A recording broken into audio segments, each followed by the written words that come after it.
ที่เปลี่ยนไปเป็นยังไงเก็บยังไงซ่อนเร้นในจิตใจฉันดูออกทำเหมือนไม่เป็นเหมือนเมื่อก่อนเสียงที่เผาเบามันช่างเบาช่างเบาสะท้อนคำว่าเรานั้นไกลจบ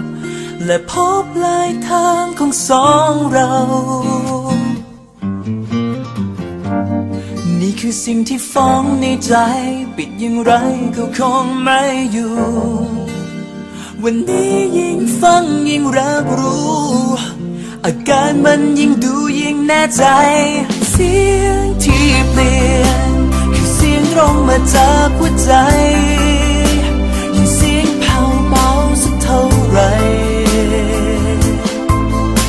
ความรักคงแผ่วลงเท่านั้นเสียงมันเปลี่ยนตอนนี้รอจะฟังคำนั้นบอกฉันมาเลยก็แล้วกันประโยคที่บอกเลิกกันเธอคงพูดชัดเจนเสียงที่แผ่วเบามันช่างเบา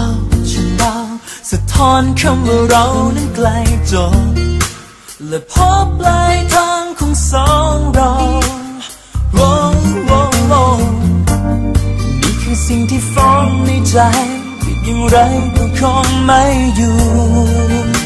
วันนี้ยิ่งฟังยิ่งรับรู้อาการมันยิ่งดูยิ่งแน่ใจเสียงที่เปลี่ยนคือเสียงตรงมาจากหัวใจยิ่งเสียงแผ่วเบาสักเท่าไร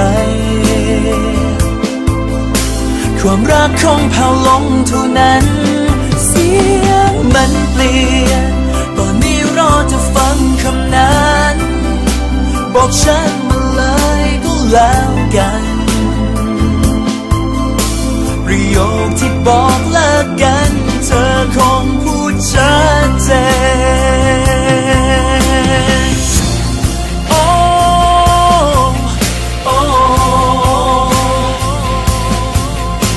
ความรักของเธอเผารักของเธอเผาลง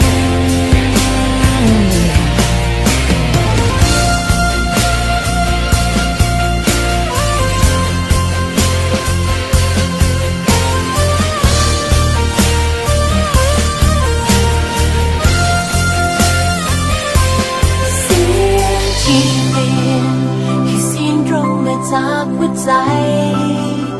ยิ่งเสียงแผ่วเบาสักเท่าไรความรักคงแผ่วลงเท่านั้นเสียงมันเปลี่ยนตอนนี้รอจะฟังคำนั้นบอกฉันมาเลยก็แล้วกัน